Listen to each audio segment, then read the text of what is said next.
அத்தியாயம் 4. இந்த தருணத்தில் நாக்ஸும் ஹேல் குடும்ப உறுப்பினர்களும் ஏற்கனவே ஒரு சுற்று காரச்சாரமான விவாதத்தை முடித்திருந்தனர். அந்த மண்டபம் அடங்காத கோபத்தாலும் அடக்கப்பட்ட கொலை நோக்கத்தாலும் நிறைந்திருந்தது. ஆனால் இது ஹேல் குடும்பத்தின் பிரதேசம் என்பதை நாக்ஸ் தெளிவாக புரிந்து கொண்டான். மேலும் அவர் தனியாக இருந்தார். சக்தியற்றது. அவனது வார்த்தைகள் எவ்வளவுதான் நியாயமானதாகத் தோன்றினாலும், அவனது குற்றச்சாட்டுகள் எவ்வளவுதான் ஆத்திரமூட்டும் வகையில் இருந்தாலும் யதார்த்தம் மாறவில்லை. ஹேல் குடும்பம் உண்மையிலேயே நடவடிக்கை எடுக்க முடிவு செய்தால் அவனுக்கு தப்பிப்பதற்கான ஒரு வாய்ப்பு கூட கிடைக்காது. ஆகவே பகுத்தறிவு வென்றது. புறப்பட வேண்டிய நேரம் வந்துவிட்டது. தன் இதயத்தில் எழுந்த லேசான கலக்கத்தை அடக்கிக் கொண்டு நாக்ஸ் தன் முகபாவத்தைச் சரி செய்து கொண்டான். அவன் மீண்டும் சில ஆவேசமான வார்த்தைகளை உதிர்த்து ஹேல் குடும்பத்தினரை தனிப்பட்ட மகிழ்ச்சியை மிதித்து போடும் உணர்ச்சியற்ற, சுயநலமிக்க, லாப வெறி பிடித்த அயோக்கியர்கள் என்று முத்திரை குத்தினான். பிறகு அவன் தயக்கமின்றி கையை நீட்டி ஐசோல்ட்டின் கையை பற்றினான். வா என்று அவன் மென்மையாகவும் உறுதியாகவும் கூறினான். அவர்கள் திரும்பி ஹேல் குடும்ப மண்டபத்தின் வெளியேறும் வழியை நோக்கி நடக்கத் தொடங்கினார்கள். ஹேல் குடும்ப உறுப்பினர்கள் கடும் கோபமடைந்தனர். பல மூத்தவர்களின் நெற்றிகளில் நரம்புகள் புடைத்து நின்றன. இளைய சீடர்கள் தங்கள் முஷ்டிகளை மிகவும் இறுக்கமாக பிடித்ததால் அவர்களின் விரல் மூட்டுகள் வெளுத்துப் போயின. தங்களை கட்டுப்படுத்திக் கொள்ளாமல் இருந்திருந்தால் அவர்கள் ஏற்கெனவே முன்னோக்கி பாய்ந்து நாக்ஸை கிழித்தெறிந்திருப்பார்கள். ஆனால் யாரும் அசையவில்லை. யாரும் அசையத் துணியவில்லை. ஏனென்றால் நாக்ஸ் அழைத்துச் சென்ற நபர் ஐசோல்டே, புனித பிரபுவின் மிகவும் பிரியமான பெண் அலெக்ஸ். ஹேல் குடும்பத்தில் உள்ள அனைவருக்கும் இந்த உண்மை நன்றாகவே தெரிந்திருந்தது. அடையாளம், தகுதி அல்லது பதவி என எதை பற்றியும் கவலைப்படாமல் ஐசோல்ட்டை எப்போதாவது புண்படுத்திய எவரும் ஒரு பயங்கரமான விலையை கொடுத்திருந்தார்கள். சிலர் ஊனமுற்றனர். சிலர் வெளியேற்றப்பட்டனர். சிலர் வெறுமனே காணாமல் போனார்கள். ஐசோல்டே தெளிவாக தவறு செய்திருந்தபோதும் இது உண்மையாக இருந்தது. நாளடைவில் பயம் இயல்பான குணமாகிவிட்டது. ஐசோல்ட்டை பகைத்து கொள்ள யாருக்கும் துணிவில்லை. இவ்வாறு நாக்ஸ் வெளிப்படையாக அவளது கையை பிடித்து கொண்டு நடந்து சென்றபோது அனைவரின் பார்வையும் அறியாமலேயே மண்டபத்தின் மையத்தில் இருந்த உயரமான இருக்கையை நோக்கி திரும்பியது. அலெக்ஸை நோக்கி. நினைத்து பார்க்க முடியாத ஏதேனும் ஒன்று நடக்காத வரையில் அலெக்ஸ் ஐசோல்ட்டை மீண்டும் மன்னித்துவிடுவான் என்று அனைவரும் நம்பினார்கள். முன்பை போலவே ஒவ்வொரு முறையும். எப்படியிருந்தாலும் ஐசோல்ட் மீது புனித பிரபு காட்டிய பாசம் இரகசியமானதல்ல. அது ஒருவித வெறித்தனத்தின் எல்லையை தொட்டது.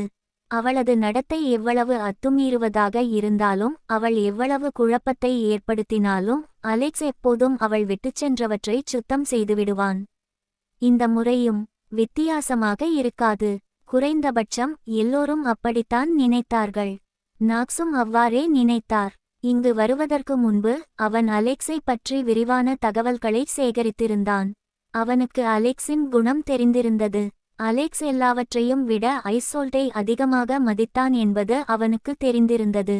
எந்த சூழ்நிலையிலும் அலெக்ஸ் ஐசோல்ட்டேவுக்கு தீங்கு செய்ய மாட்டான். நாக்ஸ் இதை உணர்ந்திருந்ததால்தான் அவர் தனியாக வரத் துணிந்தார். ஏனென்றால் அவனுக்கு தெரிந்திருந்தது, அலெக்ஸ் அவனை தடுக்க மாட்டான். ஐசோல்ட் சம்பந்தப்பட்டிருக்கும் வரை அலெக்ஸின் மனம் இளகும். நாக்ஸின் நெஞ்சில் மகிழ்ச்சி பெருக்கெடுத்தது. அவனருகில் இருந்த பெண் வெறும் அழகி மட்டுமல்ல. அவள் அபூர்வமான, அசாதாரணமான மனதை கொண்டிருந்தாள். அவளுடைய ஆழ்ந்த புரிதலும் தீர்க்கமான முடிவெடுக்கும் திறனும் விலைமதிப்பற்றவையாக இருந்தன. எதிர்காலத்தில் அவனுடைய பல திட்டங்களும் பல முக்கிய திருப்புமுனைகளும் ஐசோல்ட்டின் அறிவாற்றலையே சார்ந்திருக்கும். இன்று அவளை அழைத்துச் சென்றது வெறும் காதலுக்காக மட்டுமல்ல. அது விதியை பற்றியது. அது எதிர்காலத்தை பற்றியதாக இருந்தது. அவர்கள் மண்டபத்தின் வெளியேறும் வழியை நெருங்கியபோது நாக்ஸின் முகத்தில் பரவிய இருமாப்பான புன்னகையை அவனால் அடக்க முடியவில்லை. அப்படியானால் இவர்தான் ஹேல் குடும்பத்தின் புனித பிரபு. ஹே என்று நாக்ஸ் இகழ்ச்சியுடன் நினைத்தான். அவன் கோடிக்கணக்கானவர்களை விட உயர்ந்த நிலையில் இருந்தால் என்ன?